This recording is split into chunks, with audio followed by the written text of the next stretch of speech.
Hi everyone.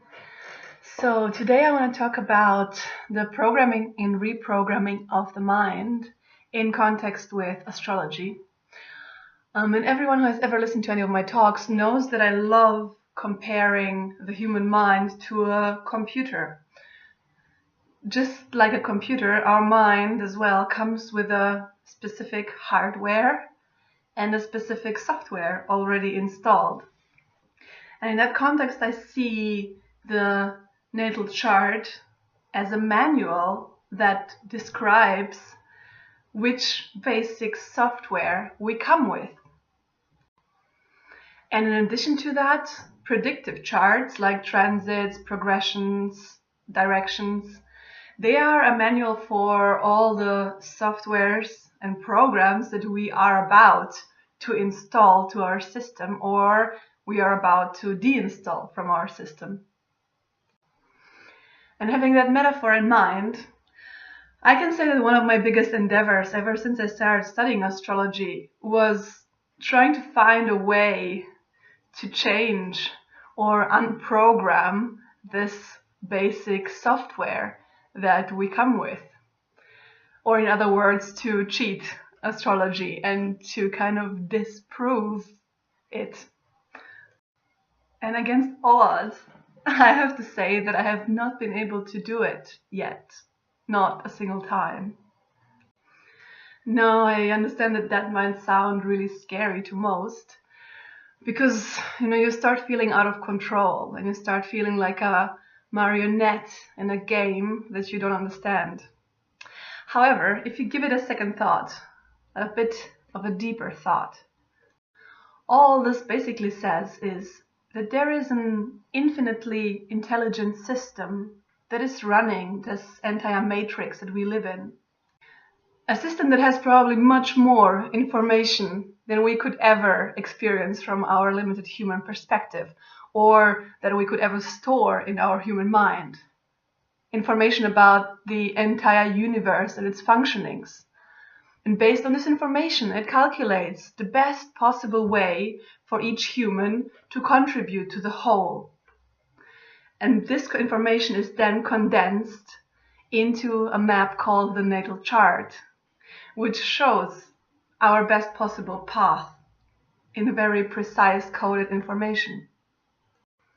So if you look at the entire thing in this way, there is simply no reason to not follow that path that has been laid out for you, provided that you can trust that the system has your best interest in mind and the best interest of the whole. However, we do know that humans are very scared little animals, right? So we love control because we have no trust. And we try to assert control over ourselves and over others, over our lives, over our surrounding all the time. And so did I.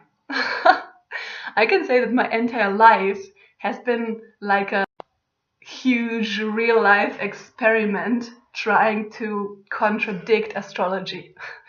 Every time I would see certain events scheduled to come up for me, I would always try to do the exact opposite. And it never worked. Every time I tried, there was just events out of my control that would force me back onto the road that was laid out for me. And the examples are really countless. And they range from really extreme outer situations to more soft influences. But anyhow, I was always prevented from acting contrary to my natal chart and to the predictions that have been calculated based on astrology. I can give you a few examples just to illustrate this. One is in 2014, when I had Jupiter just entering into my 12th house, which gives a kind of soul mission, temporary soul mission of really focusing on the inside, of isolating yourself and growing spiritually, growing the subconscious connection to the conscious mind, and yeah, just expanding your extrasensory powers, so to say. However, the focus is supposed to be on the inside and not on going out into the world and, you know, becoming all crazy out there. However, that was not my plan, right? My human mind had other plans in store for me, so I tried to do this huge journey to Argentina where I was supposed to, you know, have a lot of fun and just basically not focus on myself and on my inside and on spirituality. And I booked my flights and everything. And a few days before I was about to get on my flight, I had a huge accident and I broke my knee. I couldn't walk, not to mention get on a plane and go to Argentina. So that was kind of taken out. Then another example is when my progressed ascendant changed for the first time in my life from Virgo to Libra. I suddenly had this very big insight that my external look was very extreme. And it was. I always looked like an alien, basically. I had like colorful hair and lots of tattoos, which, okay, I still couldn't remove, but I'm not showing them that obviously anymore. I had a lot of piercings, blue dreads, like crazy exterior. And I suddenly had this download of insight that I don't need to look like I wasn't human. I don't need to, you know, try to differentiate myself so much by the way I look. I could just differentiate myself by the way I am.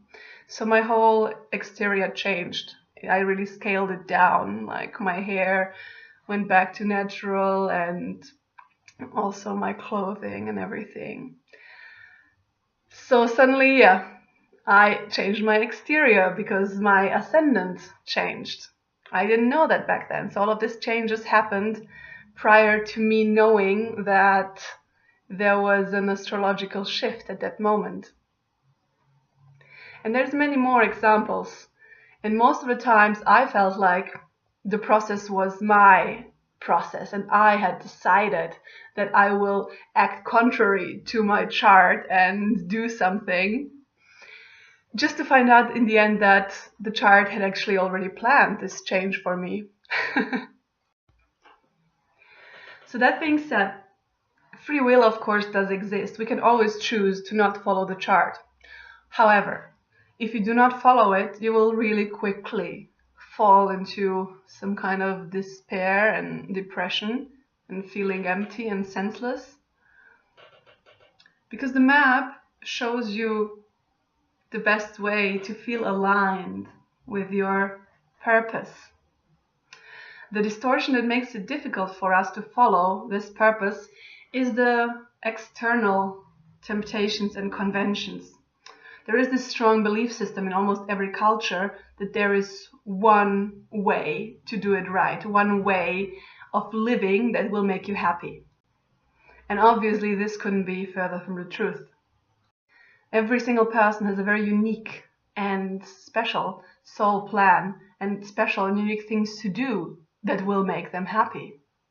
So the trap of this collective manipulation is that you start comparing yourself to others and you start chasing what others have, believing that this will make you happy, instead of closely listening to your own soul's voice and finding out where it is that you actually need to be happy. So you end up in this loop of constant chasing and disappointment. Once you realize that reaching that imaginary thing that had made others so happy did not make you happy. So what we all need to do is just, go on an internal journey, no matter which tool we use for that. There's many tools out there that can help you to reflect on your core truth. Astrology is just one of them, but astrology is amongst the most precise and accurate of those tools to really quickly tell you about your purpose. So I do not invite anybody to just blindly believe in astrology, neither did I. I'm very skeptical. But I have 15 years of, research on myself and on others that this science works.